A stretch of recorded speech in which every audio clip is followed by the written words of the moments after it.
The following is a hockey podcast out of Vancouver and Surrey, British Columbia. It'll only consist of a lot of puck talk and even more BS, or in actual words, banter and satire. Enjoy, and as always, go Canucks go.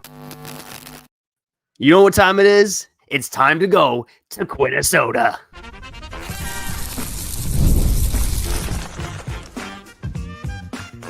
Your Locked On Canucks, your daily podcast on the Vancouver Canucks. Part of the Locked On Podcast Network, your team every day.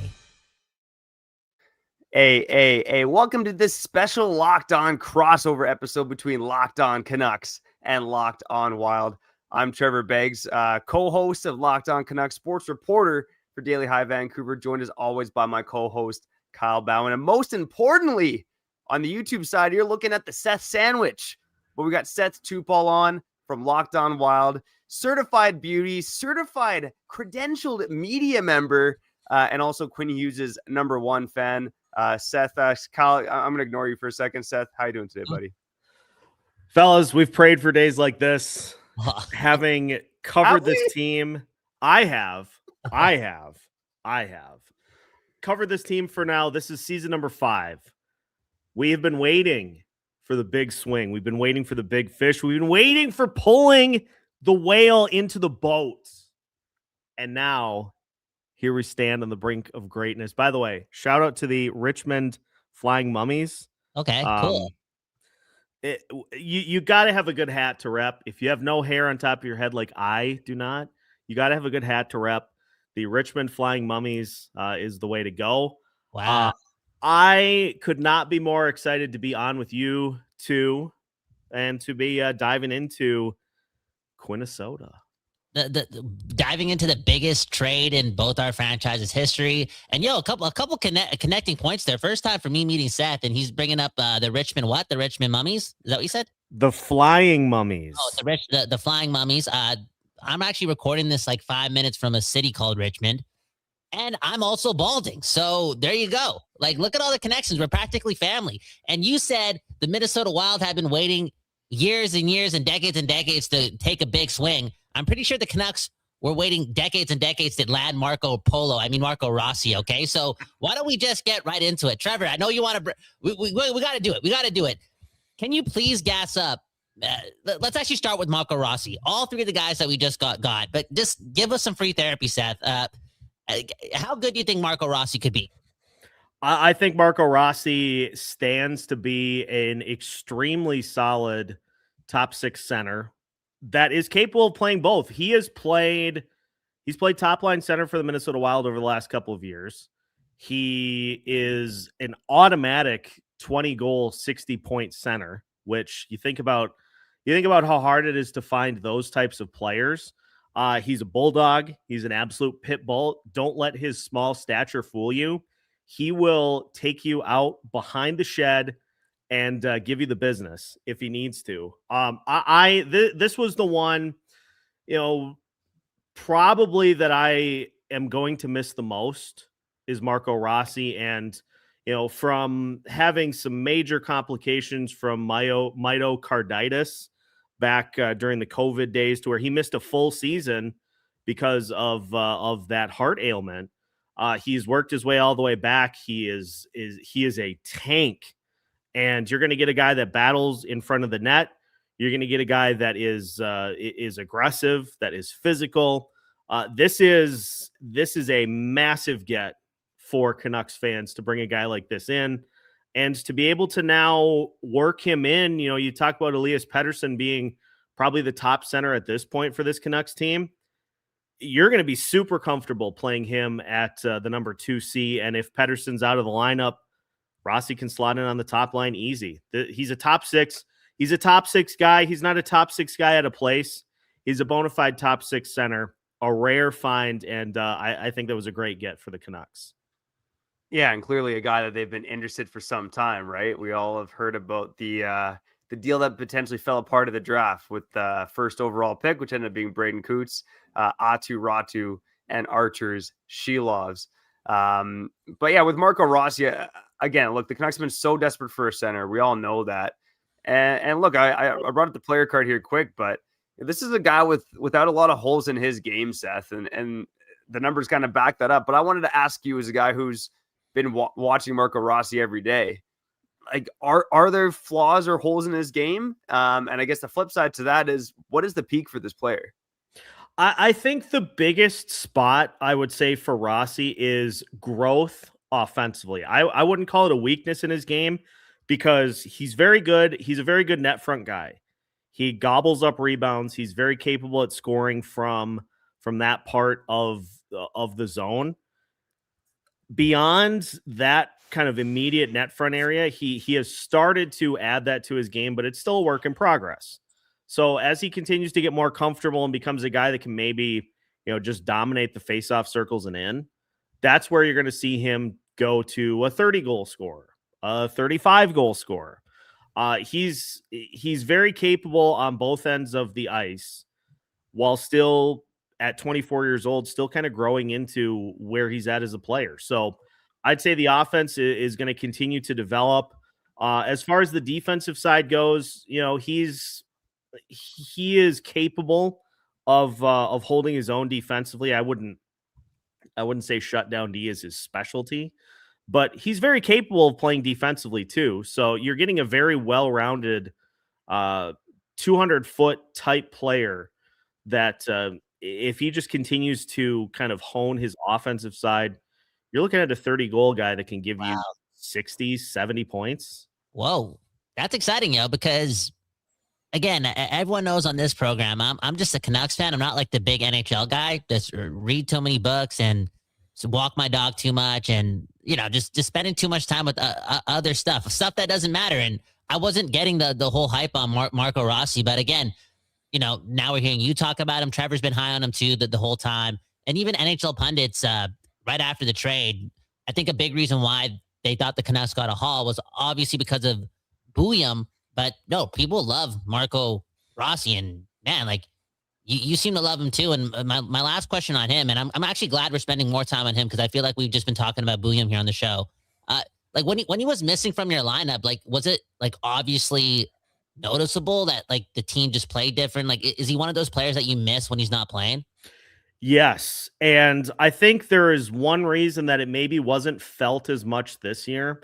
Was because of the emergence of Danila Yurov on the Wild side. And honestly, that is, I think, the single reason that the Minnesota Wild were willing to make this trade was the developments that Yurov has made playing in a top 6 role with Marco Rossi out of the lineup. I think the other spot that Rossi gets dinged is that he's not really a driver of offense himself, but you put capable wings, and let's be honest, that he's not the only player that has that moniker. You put good, capable offensive players on either side of him, and he's going to feast. He's going to feast on rebounds, on just great setups from his wings. So if you slot in a couple of guys that are more defensive grinders, yeah, the scoring's probably not going to be there, but every center pretty much that you would put in that same situation, it'd be the same story. So he's a guy that was just a fixture, especially last year, the year before that, a fixture in the lineup. But the fact that Danila Yurov started to really come into his own was, I think, the reason that Bill Guerin finally got confident enough to pull the trigger on this. Yeah, I mean, fascinating player. When you say things like he's not a driver of offense himself and he needs the wingers and he's going to feast, then the only problem is Vancouver doesn't necessarily have those wingers. That's the problem, Seth. But again, we're in the McKenna sweepstakes this year. I want to table Ogrren to the end of the show. Interesting player, but let's touch quickly on Zeev Buium. First off, the pronunciation. What's the correct pronunciation on Zeev Buium? Buium. It is Buium. I wasn't sure if that was someone trying to mess with me or not, but you mentioned earlier on in the show that you were, or maybe before we hopped on, that you were surprised that the Wild were willing to give a Buium in this deal. Maybe talk about what you've seen from Buium in his time in Minnesota and what you think the peak is for Buium as an NHL player. The peak for Zeev is Quinn Hughes.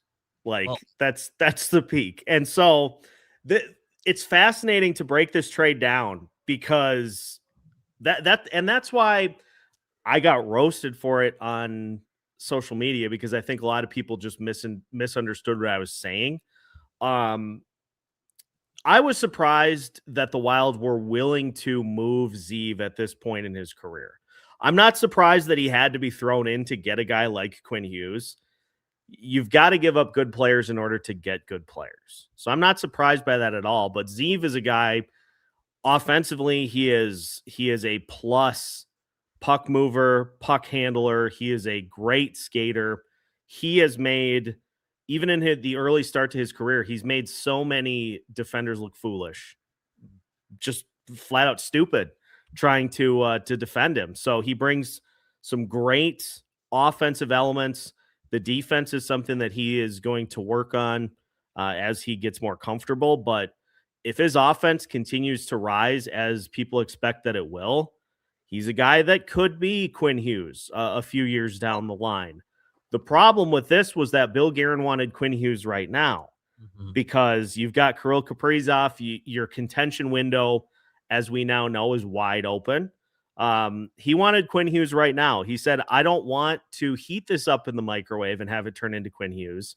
I want the immediately cooked version to throw on the dinner table. So if Zeev continues to progress, he's wise beyond his years too. Like you listen to him answer questions and he sounds like a guy much like Brock Faber that's been in the league for like 10 years. So he's polished, he's poised. He is going to be, as much as I just revved up Marco Rossi, he's the centerpiece of this. And if you are worried about Quinn Hughes leaving and having to try to replace that, Zeev stands a pretty good chance to turn into at least some version of Quinn Hughes once he gets more comfortable in the league. And obviously learns more and I think Quinn would admit this too. Like he had like Rick Tocchet and Adam Foote to some extent like help level up his game, and just Zeev's ability to adapt and just get better will help him get to a point where he actually becomes like a top 10 D-man. I think for Canucks fans, like watching so much Quinn Hughes hockey, it's like it's impossible for anyone to be that good. And we'll talk more about Quinn on the other side. But to end off the first segment, I just want to, again, I want to feel good about everything happening with the Canucks right now. When you woke up the day after the Quinn trade, like, did you miss Zeev a little bit at all? Because like when I woke up the next day, I felt like I broke up with a girlfriend or something. Like I was like, oh damn, I can't even text this person anymore. It was actually like a missing piece of my heart. When you woke up as a big Minnesota Wild fan, obviously you've always wanted the number one defenseman, and I'm sure you probably thought either like Faber is going to be that guy or Zeev after seeing what he's done as a teenager this year. So when you woke up the next day after the trade, did you feel like maybe you're not as emotional and immature as me, but like, did you feel like you were missing something the next morning?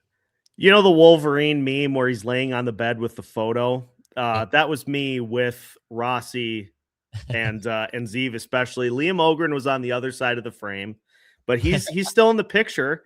But then as I was scrolling through my phone when I first woke up, the moment I started to see the Quinnesota stuff, I was like, okay, yeah, we're back. We're gonna reel this in. We're gonna be fine. We're gonna have a great Saturday, and we're gonna expect that Quinn will score at least one goal in his debut, which it turns out he did. Thanks. So yeah, it was. Those guys are gonna be great. I look forward to seeing how they develop wearing Vancouver Canuck blue. So I look forward to seeing how that is. But I have set my sights. Locked On Wild has set their sights on the Quinn Hughes tenure and turning this Wild team into an absolute wagon.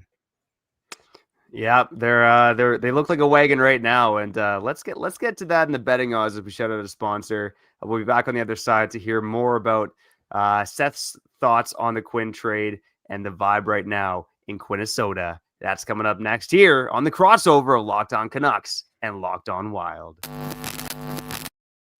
All right, before we get back to the program, baby, let's shout out our friends over at FanDuel. And Canuck fans, you know the deal. When we looked at the FanDuel Stanley Cup odds, Vancouver all the way at the bottom, baby. Let's go for that number one pick for the first time ever. But as Seth knows, getting a number one overall pick isn't just as easy as being bad. It's something that has escaped both our franchises for a long, long time.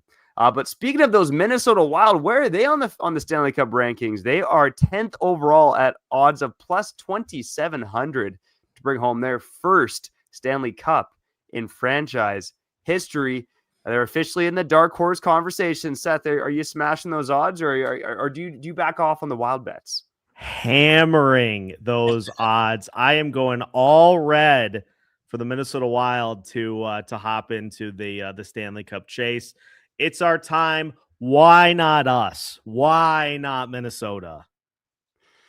There you go, Kyle. We might, if the Green Bay Packers don't host the Seattle Seahawks in a playoff game, we might have to save our dollars to go meet Seth and watch Quinn Hughes in the Stanley Cup Finals in Minnesota. Just kidding. I think Kyle's going to be too sad for that.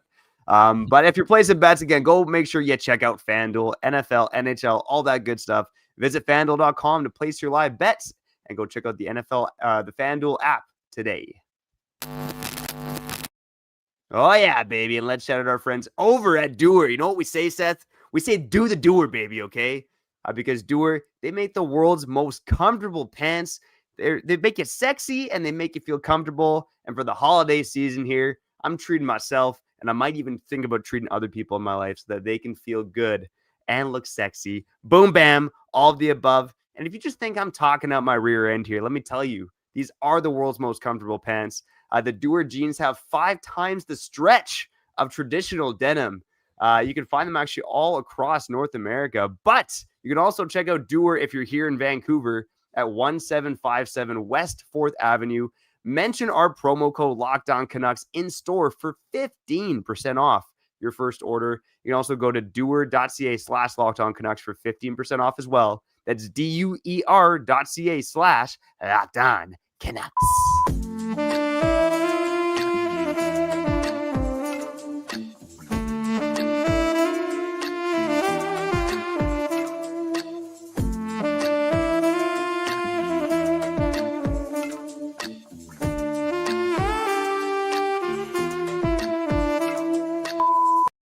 Okay. We back doing this, talking to, the people. Yes, you about the Minnesota Wild. Oh, no, the Quinnesota Wild and the Vancouver Canucks. Shout out to Seth. Go shout out to Locked On Wild as well. Go check them out.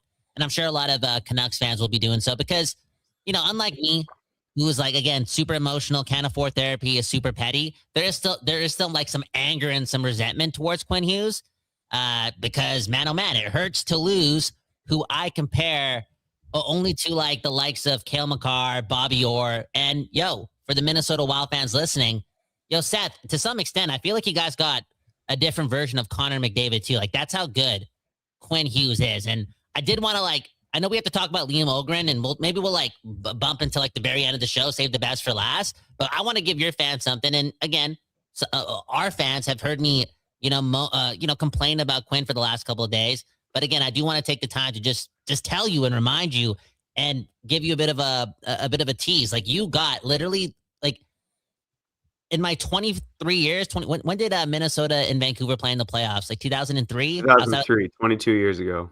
Okay, 22 years. In my 23 years of watching hockey, like Quinn Hughes is probably the 3rd or 4th most talented player I've ever seen play. Like just a hack on the ice, always has the puck. Whenever he's on the ice, you're in the offensive zone. And it's because of Quinn Hughes. So I know you're excited. And even though I'm jealous, I'm happy that he is going to a city or, the state of hockey. Like that's passion. Minnesota loves its sports and it loves hockey. And I'm happy you guys got him. Honestly, I still have to kind of remind myself that it is a trade that actually happened. But I'm glad you started that route, Kyle, because this is obviously a trade that doesn't just happen. Like there's been a lot that has gone on with this trade. There's been a lot behind the scenes. This is something that a lot of Canucks fans didn't want to see happen.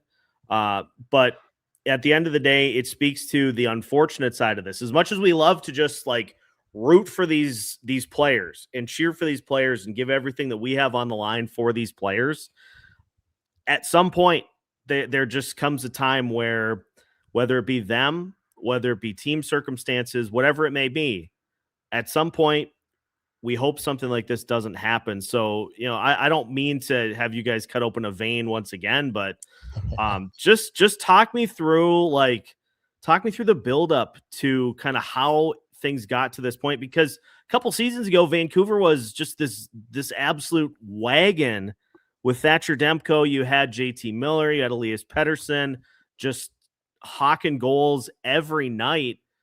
And now it seems like the other shoe has hit. Minnesota fans are very familiar with that, by the way. It just seems like the other shoe has hit. So how are you guys doing? How are you guys holding up on this other side of things? Oh, it's tough. I mean, Seth, the episode that I did the day of the trade this is one of the darkest days in Canucks history. And I wasn't the only person to say that. Like, when I think about dark times and this 55 years of mostly failure in Vancouver, it's, the Game 7 loss in 2011. It's Mark Messier becoming a Vancouver Canuck. And it's the Quinn Hughes trade. It's also losing Game 7 to the Minnesota Wild after being up 3-1 in 2003. It's that one too. Well, Kyle, I'll ask you, which is darker, the Quinn Hughes trade or losing Game 7 in Minnesota? The Quinn Hughes trade. Yeah, well, there you go. Exactly. You know what? We might have actually won the cup that year if we beat Minnesota in 2003. Who did we lose to? Manny Fernandez and Dwayne Rollison? I think so. Yeah, exactly. Maybe we beat the Ducks and J.S. Jaguar. Who knows? But yeah, Quinn Hughes.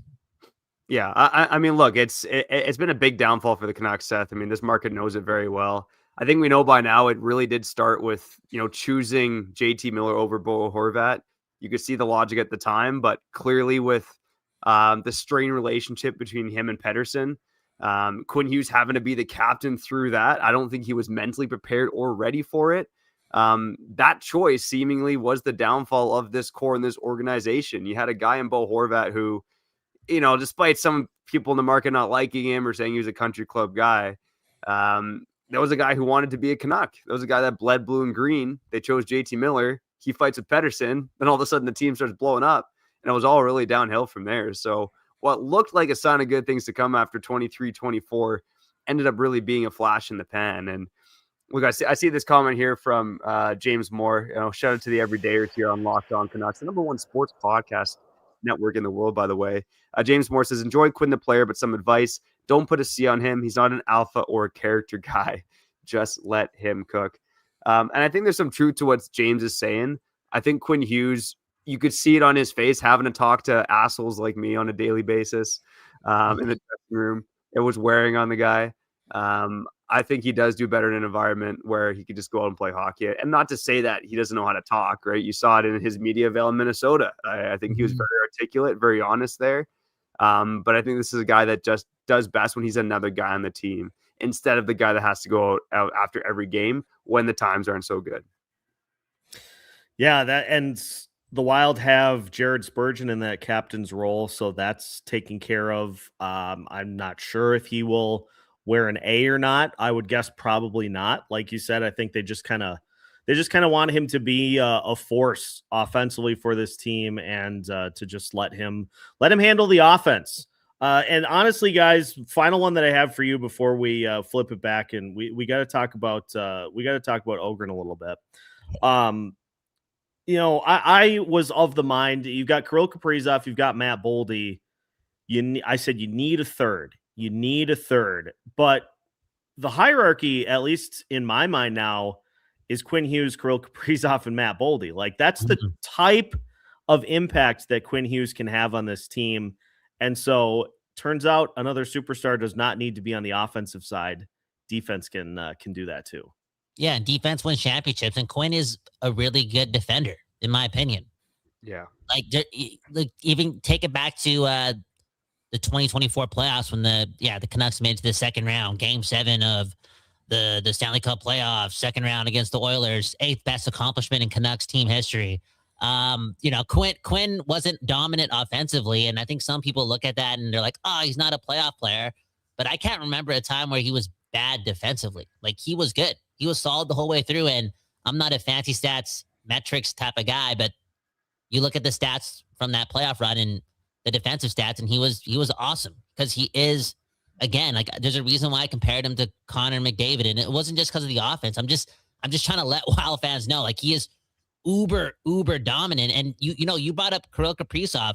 you know, we talked a lot about Kirill last summer, just because, like, you know, we're hyping up, like, oh, who could be available in 14 months from now, all that BS, right? And it was every single player in the league that was a free agent next year within the next 2 years. And Kirill was one of those guys. And I love watching Kirill Kaprizov play. He's one of those guys to me, too. Anytime he's on the ice, it's just like, you know which way the play is going. And now you have two of those guys. And, you know, we keep talking about 2003. I mean, correct me if I'm wrong. It's like back in the day, you guys had Marian Gaborik and Willie Mitchell. And now you have Kirill Kaprizov and Quinn Hughes. Like, that's as Nathan McKinnon and Cale Makar as it gets. And I know that's going to work for you guys. Like, I know in the playoffs, you can say what you want about Quinn being small and Kirill not being I don't even know his playoff numbers. I'm assuming they're great, but, you know, just at the end of the day, those two, if they play 25 to 30 minutes a game in a 7-game series, game in and game out, I'm just saying there's a chance. There's a chance you guys can win, because I know Colorado had a deeper team a couple of years ago when they won the cup, but when you have two, like, those guys are unbelievable. Like, it's going to surprise our fans to hear me say this, because I've been complaining so much and have, again, been so angry. I need therapy, but that's going to be must-watch TV. Like, Quinn and Kirill, that's like Dwayne Wade and LeBron, you know, like that's it. That's like Henrik and Daniel. I'm sorry. That's going to piss some Canucks fans off, but their chemistry, and Quinn even said it at the press conference, like, give it 5 or 6 games and y'all will get it. And it's going to be good for the NHL. And I think we haven't talked about that once throughout this whole ordeal. Like, at least he went to, again, the state of hockey, and at least he's going to play with another top 10 player in the whole league. Like, that's fun. That's good for the league. Yeah. Yeah, I would tend to agree. And it's nice for it to be a market that isn't like, imagine if he had gone to like the New York Rangers or something, and you're just like, oh, Yeah. again, or Chicago or something. Yeah. No, we don't stand Chicago here. Yeah, maybe I'm going to have to call this Minnesota. Oh, there we go. Somebody stop me. I'm in my bag. He's ripping out the dad jokes here. Let's just call it Quinneshoda. There we go. That's the one. Oh, man. Speaking of the show, let's wrap up into the side of this fantastic crossover between Locked On Canucks and Locked On Wild. Man, oh man, if the therapy bills get too big for Kyle and I, we might have to quit Locked On. And there's a job opening here on Locked On Canucks, because Canucks sadness gets to us. You got to check out Indeed, okay? Whether you're looking for work or whether you're hiring. Oh, my voice just went higher too. Indeed is all you need, baby. Stop struggling to get your job post seen on other job sites, because Indeed sponsored jobs puts your post at the top of the page and helps you reach the right candidates faster. And man, oh man, with old work, I've been in that spot where you need to hire someone right away. And Indeed's the place you got to go, okay? Because Indeed sponsored jobs, they come in handy. They make sure your post is seen by the right candidates right now. You can tell how excited I get about Indeed, because as a man in his 30s, my voice still cracks. That only happens when I talk about Indeed. You can speed up your hiring process with a $75 sponsored job credit on Indeed. Just go to Indeed.com/lockedon right now and support our shows by saying you heard about Indeed on this very podcast. Terms and conditions apply. Hiring, Indeed, is all you need.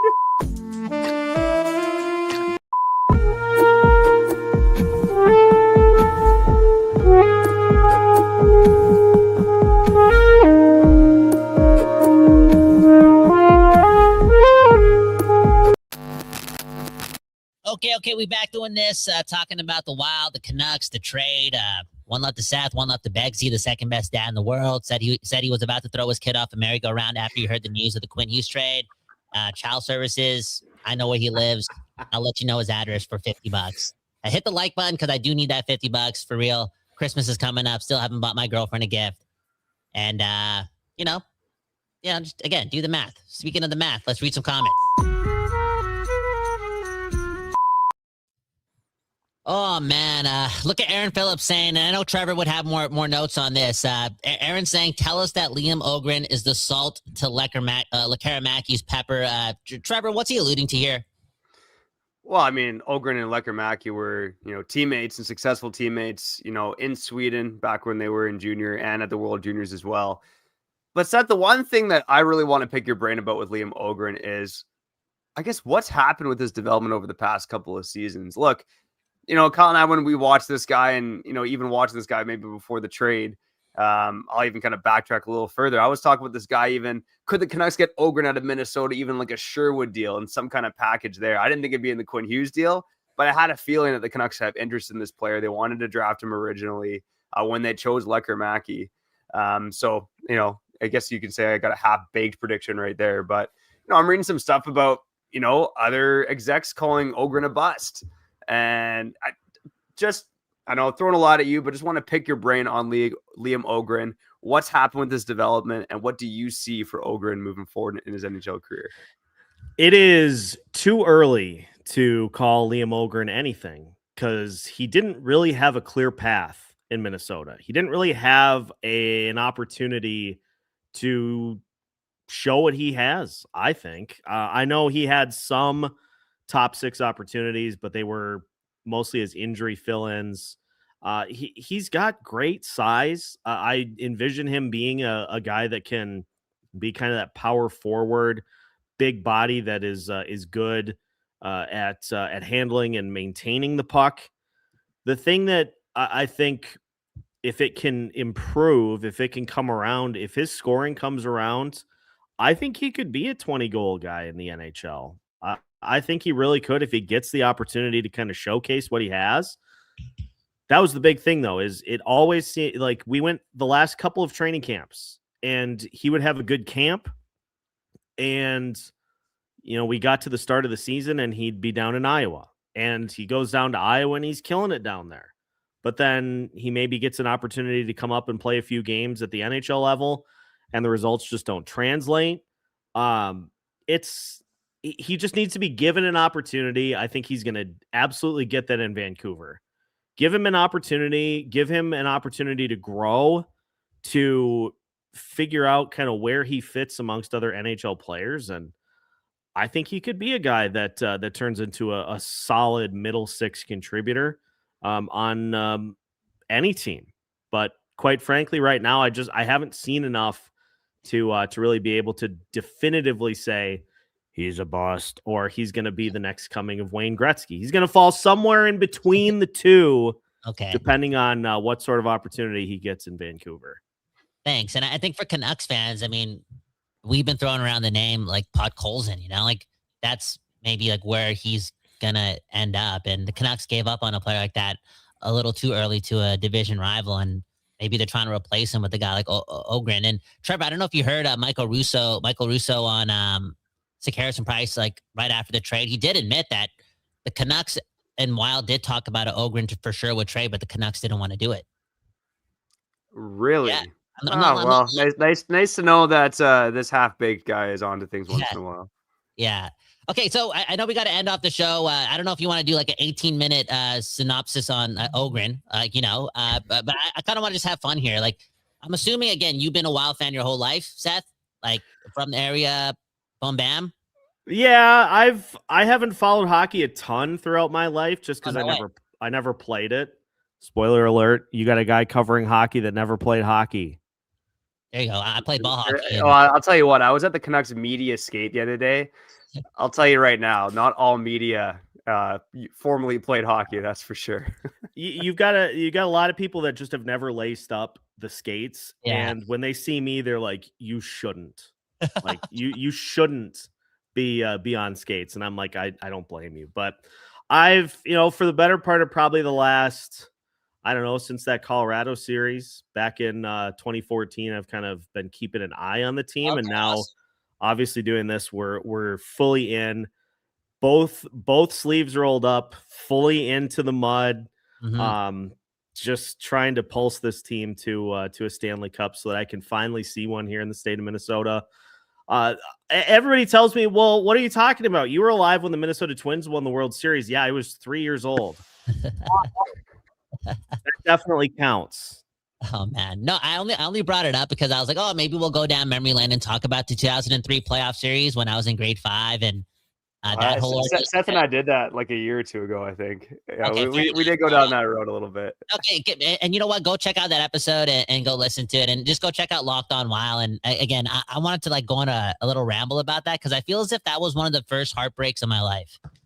Like in year 1.5 or 2 of being a Canucks fan and being up 3-1 and having Bertuzzi lay out the golf swing in front of your bench and to lose that series. And yeah, no, it seriously. And now looking back at it, just like I said a couple years ago when we lost to the Oilers, and look at where we are now, like those were cup or bust moments. Like the Canucks have, like outside of 2009 to 2012, they've never really been like top dogs, you know? So whenever you get to like those moments where you have a chance to eliminate a team in the second round, like we did against the Wild or the Oilers, like to me, they just, you just never, like you said, you were 3 years old when the Minnesota Twins won a World Series. It's like you just won a championship so bad. And then I'm 32 and a half years old. I'm just like starting to think like, am I ever going to see one, Seth? Am I ever going to see one? 3-year-old me was like, geez, some part of my brain was like, is this just how it always is? Like you just win championships every couple of years. And that's just how we do it in Minnesota. And 37-year-old me would just like to talk to 3-year-old me and say, cheer for somebody else, please. But it's funny because I look back on the rosters that I've seen since I started in 2021, and the 2021-2022 season where they scored 300 plus goals and they just throttled people in 5-on-5. That felt like a good team, but they got to the playoffs. They didn't get it done. The next year, they didn't score as many goals, but they had great goaltending. Felt like a good team. They didn't get it done in the playoffs. Even this last year, they started off the season so good, and then the injuries caught up to them. They barely made the playoffs. Felt like a good team, and then they lost in the playoffs. This feels different. This feels different than all of those other opportunities, and I think Bill Guerin put most of his chips to the middle of the table with the Quinn Hughes trade, knowing that he's got to make this one count. So whatever the needs are, I still think the Wild could use a center to add to the mix, just to shore things up down the middle. Whatever the Wild need to make this a legitimate run, Billy's going to go do it. Yeah, it's definitely win now mode for the Minnesota. Like, see, that was a Freudian slip. The Minnesota Wild, unbelievable, man. We got him on board. There we go. The Minnesota Quinnesota Wild, man. Look, I will say, Seth, there's a bitter Canuck fan part of me that wants the Wild to lose so we get a higher pick. But there's a bigger part of me that, like Kyle said, you guys are the state of hockey. Your fans care about hockey, and I am wishing you all the best with the Quinnesota Wild. Let's wrap up the crossover episode there. I'm Trevor Beggs. That guy's Kyle Bhawan. Most importantly, that guy was Seth Toupal. Make sure you go check out our shows on YouTube. Hit the like button. Subscribe to the channels on the podcast side. Go follow the shows. Leave a 5-star review. It helps us out a lot. Quinnesota for the Cup. Vancouver for Gavin McKenna. And that's how it goes here. You've been listening to Locked On Canucks.